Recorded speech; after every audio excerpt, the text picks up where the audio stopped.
What is up, you guys? My name is RVZ and welcome back to Heart of the Woods. We head to the appointed meeting spot right at the turn of the hour. Even during the day, the forest felt hostile and foreign, but now, at night, it's downright scary. Each rattle of a branch is a demon's footstep. Every gust of wind is a monster's breath. I stand close to Tyra, treading on the backs of her feet several times. I think it's supposed to be the place. This is the place, yes? It's so fucking dark, holy shit. I look around the area. It's indistinguishable from the rest of the woods.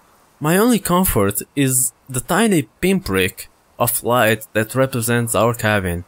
Back at the forest's edge. Okay. A feeling of dread creeps its way up my spine. What if this is a trap? Or a setup? Maybe Morgan's just lured us out here to in the middle of nowhere and is waiting out of sight with a knife in hand or something. Considering we traveled thousands of kilometers to get here, if this was a trick we fell for it hard. Maybe we're Hurley? I know that we're not. Tara sweeps the flashlight around, illuminating a few identical trees before the light beam peters off into oblivion. What? Maybe we should just go back. The light passes over holy oh, okay. It passes over Morgan, suddenly a few meters away. What the fuck? Tara jolts backwards, crashing into me. The flashlight plummets to the ground, bouncing once before stopping. I keep my balance, barely, and catch Tara's arm to stop her from falling. Are you okay? Short term? Yeah, but I think I just lost 10 years. What about you, Mads? I'm fine. What on earth are you doing? Me? I was waiting for you. Where? Didn't you hear us? Just over there. Sorry, I had headphones in and missed you. You were just standing in the dark, in a forest, wearing headphones? Yes, why? At a loss for words, I can only shrug.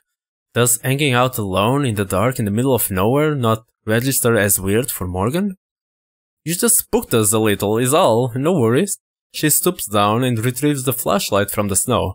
Drying it on her sleeve, she brushes off the snow the same way she brushes off Morgan's actions. Okay. Anyway, it's all good. What now? Morgan turns and faces the trees, shining her flashlight across them. I thought we could walk around a little. It might help you to get a better feel for the area. Behind Morgan's back, Tara and I exchange a look of concern. Tara gives me the slightest of shrugs. I am still reluctant, but I nod. If Morgan's planning to kill us, it's not like it's gonna make a difference whether she does it here or in the forest, and I'm pretty sure she's not a murderer anyway. Sure, lead on, okay, we're about to die. Morgan sets off without another word, and we just follow a couple of paces back. Are we going somewhere in particular? Not really. I doubt you want to go too far this late at night, right? Right. That's fine. We'll stick to the edge then. As we walk, Morgan keeps her flashlight pointing straight ahead in the direction that we're going. Tara, on the other hand, swings hers around, looking up trees and out into the abyss. She and I only brought one flashlight with us. The spare is sitting in one of our suitcases back in the cabin. I regret leaving it behind, just on the off chance that we somehow get separated. So, did you learn anything useful today? Not really. We went around town some, but most people didn't really want to talk. Yeah. How do you know? That's how it is around here. People are mistrustful. I was kinda surprised by that. I figured with how out of the way it is here, that we might have been, I don't know, treated like celebrities? Hey now, don't project. But something like that. It's more like they insulate themselves by choice. We have internet and TV. It's just that lots of people choose not to use them. I'm guessing they probably had some not so nice things to say about me too, right? Neither Tara nor I respond. Our silence lasts a bit too long. It's okay. I'm used to it. You don't have to pretend or anything. Light shines in our faces as Morgan turns around, half smiling. Hey, you two don't need another assistant back where you live or anything, right? My mouth flaps like a fish when I try to think of a diplomatic response, but then Morgan laughs and faces forward again. Just kidding. Okay. Alright. You probably needs because Maddie is gonna leave, but okay. We trek on in awkward silence. I'm not even sure what we're supposed to be doing or looking for. We're just wandering in the dark, trusting that Morgan knows where to get back to the cabin. It's cold, and my feet are sore, and I'm once again regretting coming to Weisenfeld. I gently tug Tara's sleeve, right by her elbow. When she looks at me, I gently gesture back towards where we came from, and shrug, hoping she'll get the message. No? She mouths back. I nod. She gives a worried look over towards Morgan, who's now slightly further away. Tara holds up 5 fingers. 5 more minutes. Sighting, I nod again. We hurry to catch back up with Morgan. Something wrong? Oh no, Maddie, had something in her shoe. Oh. It's hard to tell if she buys it. I wouldn't. Mentally, I'm counting backwards from 5 minutes, already imagining the comfort of my bed and blanket back at the cabin. How I'm going to survive a whole month of this is an issue for future me to worry about. I got lost out in this part of the forest once. 3 minutes and 32 seconds. 3 minutes and 31 seconds. Okay. Don't worry though. I know my way around. Yeah. They mentioned something like that. I step on Tara's foot again. This time totally on purpose. I thought they might. What the fuck? Her tone is still completely nonchalant. At least Morgan seems impossible to offend. It's too bad it looks like it's going to snow tonight. We probably shouldn't stay out too late. Thank God. Yeah, that's too bad. I'm sorry. This was so disappointing. I'd hoped that there would be more to see. What exactly were you expecting? It's the middle of the night. Come on, Mads. It's about the atmosphere. It's way spookier out when it's dark. I know. That's half the problem. We can turn back now if you'd like. Before I can agree, Tara shakes her head. Nah, let's give it a couple of more minutes. You came out here all this way for us, after all. I glare at Tara, but I think she misses it. I've lost track of my countdown and fuck, okay, whatever. The small, apologetic smile that I barely noticed does little to assuage my discomfort. We trampsy aimlessly through the snow for a while longer. I stare at my feet, more than at the path ahead, and simply follow in the footprints left behind the other two. So I nearly slam into Tara, who's come to a complete halt yet again. What now? I saw something. You did? Tara, stop messing around. Let's... No, I mean it. I saw something. I shut up. I can tell by her tone that she's serious. She saw something, or at least she thinks she did. The three of us turn and face the way she is. It's even deeper into the forest, barely lit by the moon. There was a light. Someone else walking around?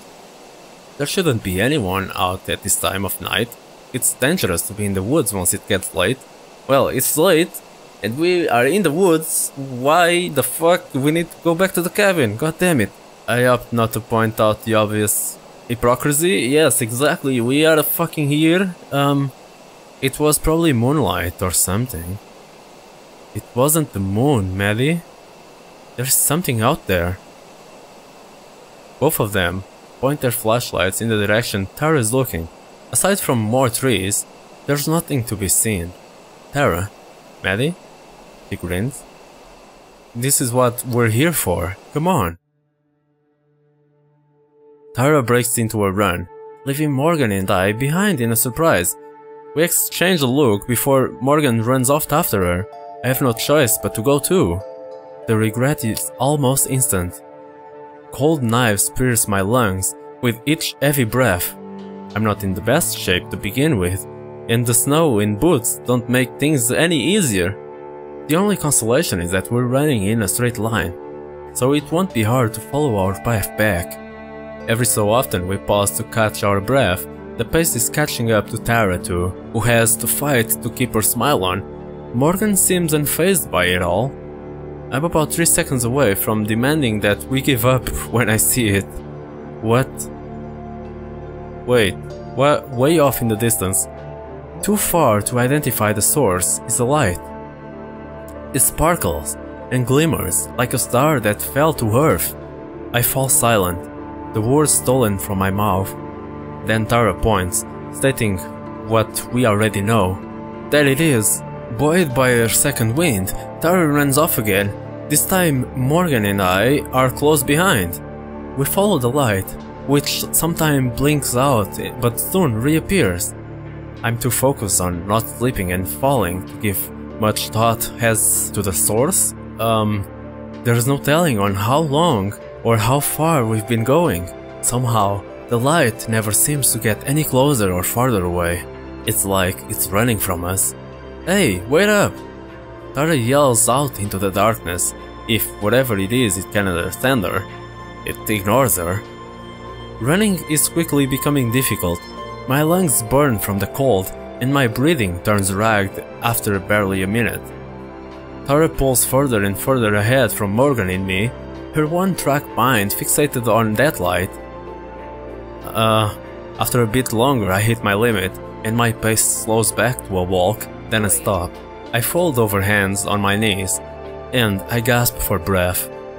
Morgan crunches to a stop just ahead, too, turning back towards me.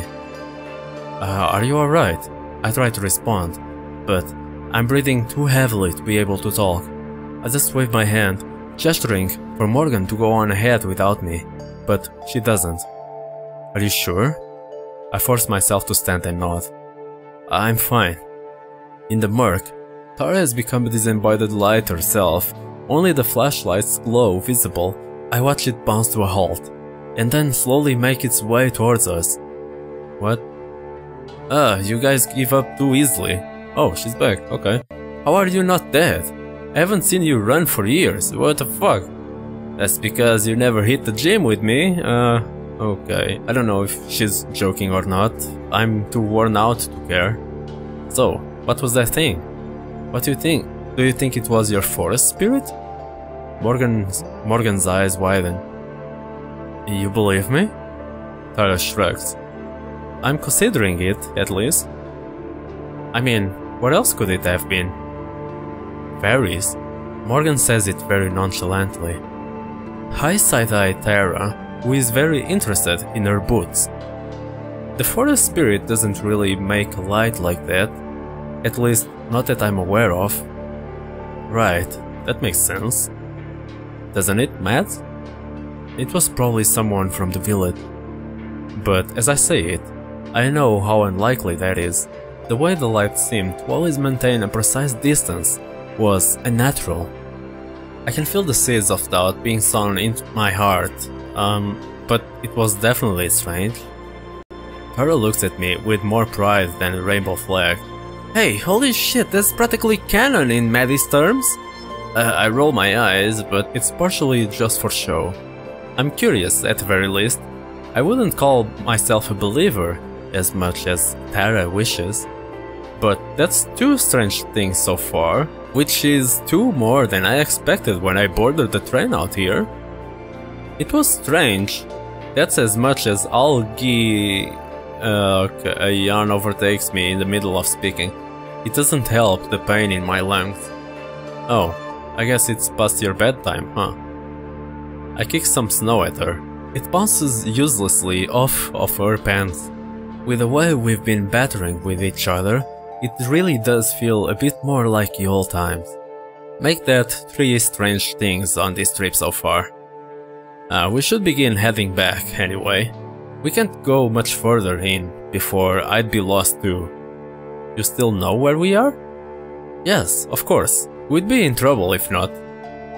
She has a point. I got so caught up chasing the light that I lost track of what direction we'd come from. I'll show you around more tomorrow. There's something you might like to see. Yeah? What is it? A surprise. We'll go tomorrow before it gets dark. It's a bit of a walk. Does it have to do with wherever that light was? I have no idea it's possible. Story of my life. Okay. Well, we'll call it quits for tonight. And pick back up tomorrow? Yeah, I guess. That's fine by me. Great. She hops forward and pauses. I guess you ought to lead the way? Morgan smiles as she does just that. Okay. Alright. It takes us only 15 minutes or so to reach the cabin. We must have added a lot of time to our trip with all the wandering we did. Morgan bids us farewell at the door, which I barely returned before stumbling inside. I'm halfway out of my boots by the time Tara's inside. Guess you're not staying up late then. I'm out like a light the second I hit the bed. Tara grins, just briefly. Right. My hand is on the doorknob when Tara clears her throat. Hey, thanks for, you know, chasing after that thing. I appreciate you playing along. My hand lingers on the door, poised to turn. Yeah, of course. Let's see what we find tomorrow. Right, yeah, right. Good night. Night. I quickly step in and then shut my bedroom door before Tara can say anything else.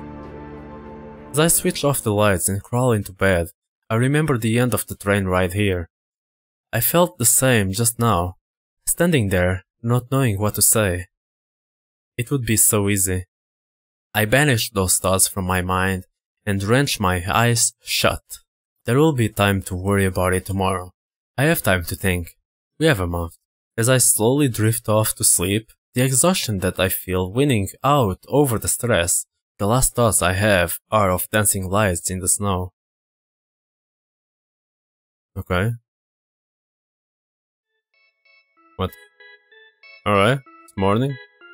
Oh, hey again everyone, Tara's busy, so it's just me this time. That's probably just as well, because at this point in the game I'm keeping a big secret from her. We've launched into the main plot by now, so I'll try to keep the summary brief. Long story short, I found the ghost and Tara doesn't know about it.